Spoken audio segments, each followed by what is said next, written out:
සමහර අය කියනවා මේ ගුරු මාරුව නිසා ධන වරුසාවල් ඇදහැලෙනවලු. ධන වරුසාවල් ඇදහැලෙනවලු. ඒ වගේම තව සමහර අය කියනවා කෝටි ගණන් සල්ලි ලැබෙනවලු. අනේ මේවා බොරු. එහෙම කෝටි ගණන් සල්ලි ලැබෙන්නේ මේ ග්‍රහයක් මාරුණා කියලා.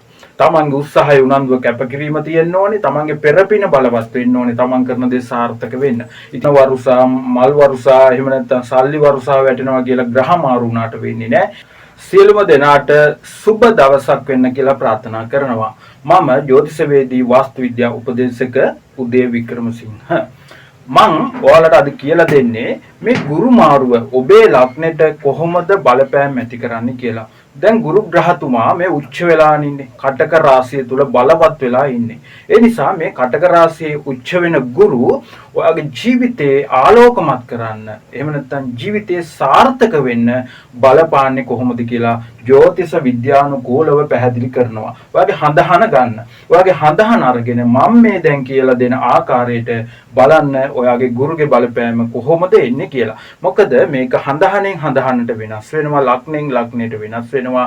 ලග්න වලට ගත්තහම පොදුවේ අපි මේ පලාපල විග්‍රහ කරාට මේෂ ලග්නේ කියලා. මේෂ ලග්නේ ඉන්න අය දහස් ගාණක් ඉන්නවා. හැබැයි ඒ දහස් ගාණටම එක හා සමාන පිළිතුරක් ලැබෙන්නේ නැහැ. එහෙනම් ඒකට හේතු තියෙනවා. ඒ හේතු ටිකත් එක්ක අද මම පැහැදිලි කරනවා ඔයාලට හරියටම ඔයාලගේ කේන්දරයට අනුකූලව කොහොමද මේක හඳුනගන්නේ කියලා. මොකද සමහර අය කියනවා මේ ගුරු මාරුව නිසා ධන වරුසාවල් ඇදහැලෙනවලු.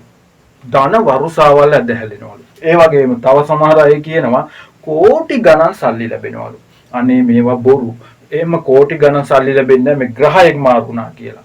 තමන්ගේ උත්සාහය උනන්දුව කැපකිරීම තියෙන්න ඕනේ. තමන්ගේ පෙරපින බලවත් වෙන්න ඕනේ. තමන් කරන දේ සාර්ථක වෙන්න. ඉතින් ඒක නිසා මෙන්න මේ හඳහනෙන් කියන්නේ ඔයා පෙර කරපු කුසල් අකුසල් කර්ම ටික ඔයාගේ ජීවිතේට මෙලව වශයෙන් ඵල දෙන ආකාරයට තමයි ඔයාගේ හඳහනේ විග්‍රහ කරන්නේ. ඉතින් මේ ගුරු ග්‍රහතුමා දැනටමත් මේ කටක රාශියට ඇවිල්ලා ඉන්නේ. ගිය අවුරුද්දේ ආවේ. කවද්ද? 2025 ඔක්තෝබර් මාසේ 19 වෙනි දින කටක රාශියට ආවා. හරිද? කටක රාශියට ආවට පස්සේ නොවැම්බර් මාසේ 2025 නොවැම්බර් මාසේ 12 වෙනිදා මෙයා නැවත රිවර්ස් එකකට යන්න පටන් ගත්තා. ජ්‍යොතිෂ විද්‍යාවට අනුව මේකට කියනවා වක්‍ර වෙනවා කියලා. වක්‍ර වෙලා නිවුට්‍ර වෙලා කියන්නේ වක්‍රයෙන් මිදිලා නැවත ඉස්සරහට ගමන් කරලා දැන් මේ 2026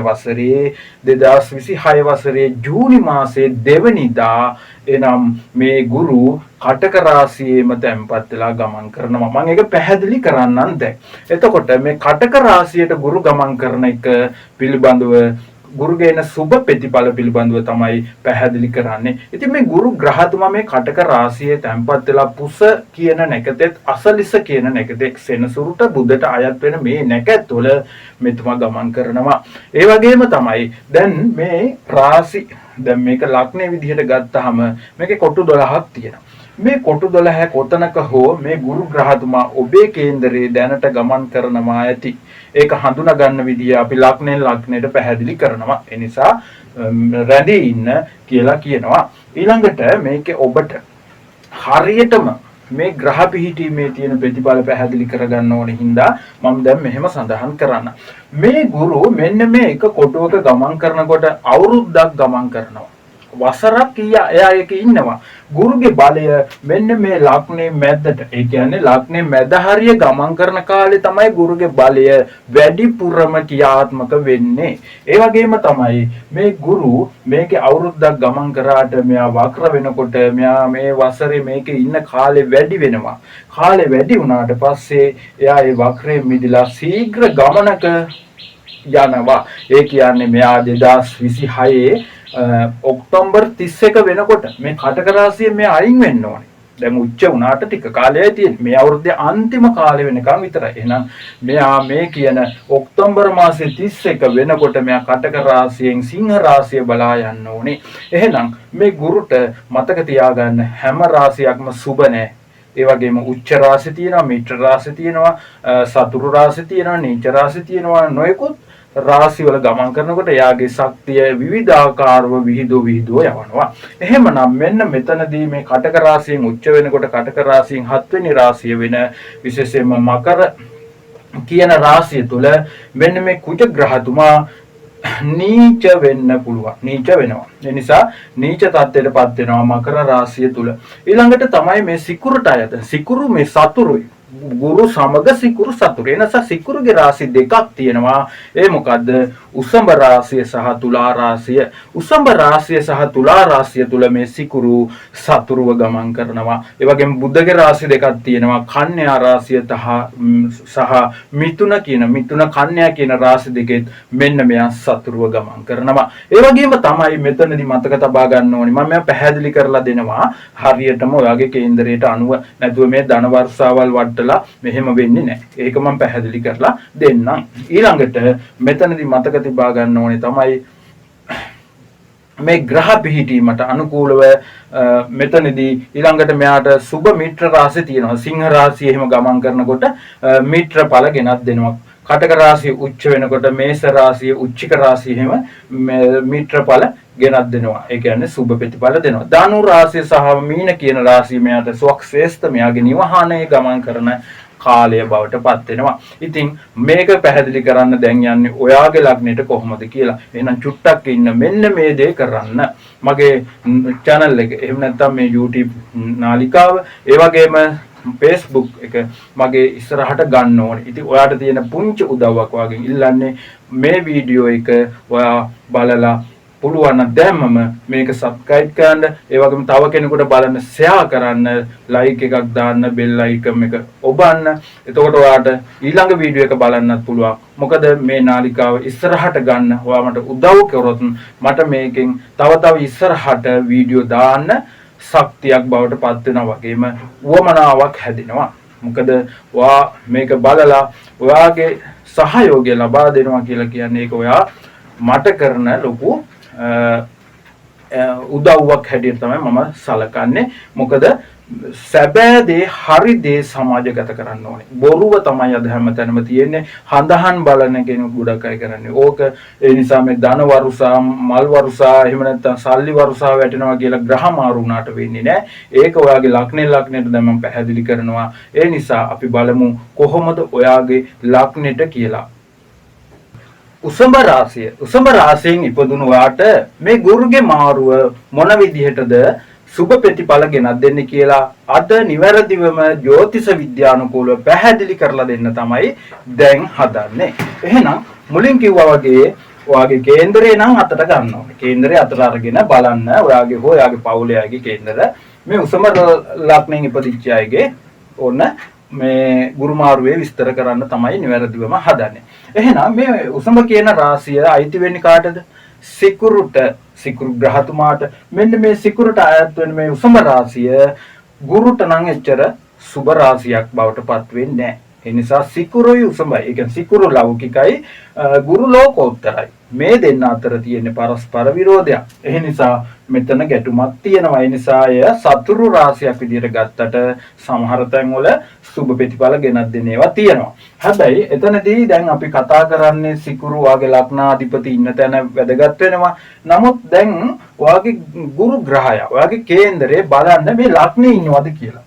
සාමාන්‍යයෙන් කියනවා ලග්නෙට කෝටියක් දෝෂ ගුරු ඉන්නවා නම් භංග වෙනවා කියලා. හැබැයි මේ ලග්නේ එහෙම නැත්නම් ගුරු කොතන හරි හිටියොත් ඒ ස්ථානයේ යම් දෝෂයක් ඇති කරන එහෙම නැත්නම් ඒතර දියුණුව අඩු කරනවා කියන එක පෙන්눔 කරනවා. මොකද එයා ලෞකික පැත්ත වැඩි නිසා. ඉතින් ගුරු ලග්නේ ඉන්නවා නම් ඒ වගේම ගුරු දෙවැන්නේ ඉන්නවා නම් ගුරු පස්වැන්නේ ඉන්නවා නම් මේ ගුරු හයවැන්නේ ඉන්නවා නම් ගුරු නවවැන්නේ ඉන්නවා නම් කියන කාරණාවලදී මේ උසම ලග්නේ වාට ගුරු සුබ නැහැ. දුර්වලයි. ඒ කියන්නේ ගුරුගේ බලය අඩු වෙලා නරක පැත්තට හැරලා තමයි තියෙන්නේ. එහෙනම් ඒ උප්පත්ති කේන්දරේ. හැබැයි දැන් ගුරු කටක රාශියට නෙන්නේ. මේස උසඹ මිථුන කටක. කටක කියන්නේ මෙන්න මේ තුන්වැන්නට සාමාන්‍යයෙන් ගුරු හොඳ නැහැ. හැබැයි ගුරු උච්ච බලයෙන් තුන්වැන්නට එනකොට ඒකේ අසුබ තත්ත්වය යම් වෙනසක් සිද්ධ වෙනවා. ඒ නිසා මේ ගුරු තුන්වැන්නට එනකොට ගුරු බලනවා යා ඉන්න තැන ඉඳන් තව ස්ථාන 3ක්. ඒක මම දැන් පැහැදිලි කරන්නම්. ගුරු ඉන්න තැන ඉඳන් බලනවා යාගෙන් පස්වැන්න මේ පැත්තට 5ක් ගණනය කරාම 1 2 3 4 5 කියලා මෙන්න මේ 7 වෙනි ස්ථානයේ විවාහය, හවුල් කටයුතු ආදි වශයෙන් නොයෙකුත් දේවල් ගැන කතා කරනවා. යටි බඩාසිත ස්ථාන, ලිංගාසිත ප්‍රදේශය ගැන කතා කරන මෙන්න මේ 7 වෙනට දෘෂ්ටිය දෙනවා. ඒ වගේම පුණ්‍ය ස්ථානය ගැන කතා කරන පෙර පින් මතු කරන ස්ථානය තමයි නම වෙන්න කියන්නේ පෙර කරපු කුසල කර්ම. ඒ වගේම විදේශ කටයුතු ගැන කතා කරන බලගත් ස්ථානයක්, ගොඩක් දෝෂ අඩු කරන ස්ථානයක්. ඉතින් එතනට බැල්ම හෙලනවා. ඒ වගේම 11 වෙනි ධනස් ස්ථානයේටද මෙන්න මේ ගුරුගේ බැල්ම ලැබෙනවා. ඉතින් මෙන්න මේ ස්ථාන ටික ශක්තිමත් වෙනවා සහ පොපෝදමත් වෙනවා. ඒ ස්ථාන ගොඩක් දියුණුවටපත් වෙනවා. ඉතින් දැන් අපි කතා කරමු ඊළඟට මේ ගුරු එහෙම හිටියට ඔයාගේ හඳහනේ දැන් සෙනසුරු ගමන් කරන තැන හරිම වැදගත් වෙනවා. මොකද සෙනසුරු දුක්කට අධිපති. ගුරු බලවත් වෙනකොට ඇඟ මහත් වෙනවා, ලස්සන වෙනවා. මෙන්න මෙන්න ආහාරවල යට ගිහිල්ලා අතපය ටිකක් ලස්සන වෙලා යනවා. හැබැයි සෙනසුරුගේ බලය එනකොට ඇස් යට යනවා, නහරි ලිප් වෙනවා, ඇඟ කෙට්ටු වෙනවා, නොයෙකුත් අර දැකීමට තියෙන ප්‍රිය ස්වභාවය නැතුව යනවා. ඉතින් එතකොට මේ අතරත් ගැටලු තියෙනවා. එහෙනම් ගුරු දැන්ට සෙනසුරු වාගේ ගමන් කරන්නේ 11 වෙනි ස්ථානේ. සාමාන්‍ය 11 වෙනි හොඳයි. ඒ කියන්නේ 11 වෙනි ග්‍රහයේ ගමන් කරනකොට එතෙන්ට සුබ ප්‍රතිඵල දෙනවා. සෙනසුරු ගමන් කරනකොට මෙතනදී ගැටලු ටිකක් තියෙන්න පුළුවන්. මොකද සෙනසුරු ස්වක්ස් ඒ කියන්නේ දැන්ට මීන රාශිය තුල ගමන් කරන්නේ. එතකොට ධනස් ස්ථාන ගුරුගේ රාශියක. එතකොට සෙනසුරු ගමන් කරනවා 11 වෙනි ධනයට සම්බන්ධ කාරණාවලදී මෙතෙක් ඔයාට ලැබෙන්න තිබුණු මිල මුදල් සම්බන්ධ කාරණා අතපහු වුණා නම් ඒවා මග ඇරුණා නම් ඒවා ලැබෙන්න පින මතුවෙනවා. ඔයාගෙන් කවුරු හරි ණයක් ගත්තා නම් ඒ මනුස්සයාට හිත දෙනවා ඔයාට ඒ සල්ලි ටික ගිහින් දෙන්න ඕනේ කියලා. ඇයි? මේ 11 වෙනිට ඒ බලය ලැබෙන නිසා ගුරුගෙන්. එතකොට මේ ගුරු අපි බලමු මෙන්න මේ වික්‍රම ස්ථානයේ තුන්වැන්නට කියනවා අපේ සවි ශක්තිමත් භාව වික්‍රමය. අපේ ඇති දැඩි බව ඇති කරන සහෝදර ස්ථානය. ඒ වගේම මෙන්න ගුරු මෙතෙන්ට යනකොට සහෝදරයන්ට යහපත් ප්‍රතිඵල ගෙනත් දෙන්න ඕනේ.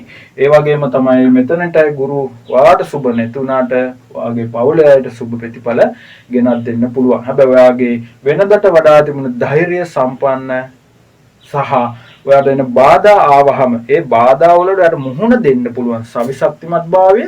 ඔන්න උසඹ ලග්නය ඔබට මේ උසඹ රාශියේ ඉපදුණු අයට ගුරු මාරුවෙන් පිහිටලා තියෙනවා. හත් වෙන්නෙන් හවුලේ කටයුතු කරනකොට ඔයාට ආපු ගැටලු විසඳිලා යන්න පුළුවන්. හවුලේ අයගෙන් ඔයාට පාඩුව ලාභ ගෙනත් දුන්නා නම් එයාලා සැලකිල්ලෙන් ඔයා කෙරෙහි වැඩ කටයුතු කරේ නැත්නම් ඔන්න හවුල් ව්‍යාපාර එහෙම කරන අයගේ හවුල් අනිත් කාර්යයෙන් ඔයාට උදව් උපකාර සහ ඔයා බලාපොරොත්තු වෙන විදිහට කටයුතු ලැබෙනවා. ඒ වගේම තමයි විවාහ ජීවිතය ගත කරන අයගේ විශේෂයෙන් විවාහ ප්‍රශ්න තිබුණා නම් ඒවා විසඳිලා යනවා. දෙපැත්තට සාධාරණව ඔයගොල්ලන්ගේ හිත සතුට වෙන විදිහේ උත්තර ලබන්න පුළුවන් කාල පරිච්ඡේදය විවාහ වාසනාව ඇති කරනවා. ඇදී ගිය විවාහ කටයුතු එහෙම සාර්ථක වෙනවා. මොකද කෙරෙන්නේ නැහැ වගේ ගියේවා ඔන්න දැන් හරියන්න පටන් ගන්නවා.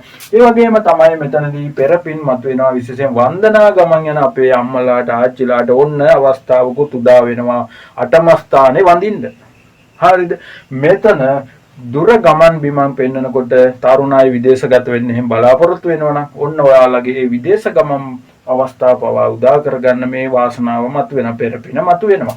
ඒ වගේම තමයි 11 වෙනි ධනසිස්සානේ වගේ උසස් මේ යාළු මිත්‍රයන් ගැන කතා කරනවා. යාළුවන්ගෙන් උදව් උපකාර ලබා ගන්නත් හැකියාව ලැබෙන කාල පරිච්ඡේදයක් බවට පත් වෙන්න පුළුවන්කම තියෙනවා. හැබැයි මතක තබා ගන්න ඕනේ සෙනසුරු 11 ගමන් කරන්නේ 10 වෙන්නේ මෙන්න මෙතන චන්ද්‍රයා කියලා තියෙනවද කියලා බලන්න. 11 වෙනි චන්ද්‍රයා ඉන්නවද කියලා බලන්න. 12 වෙනි චන්ද්‍රයා ඉන්නවද කියලා බලන්න. එහෙම වුණොත් ඔයාට ගත කරන්නේ ජන්ම ඒරාෂ්ටකයක්. ජන්ම ඒරාෂ්ටකයේ මැද මුල හෝ අග වෙන්න පුළුවන් මේ රාශියක ඉන්නකොට.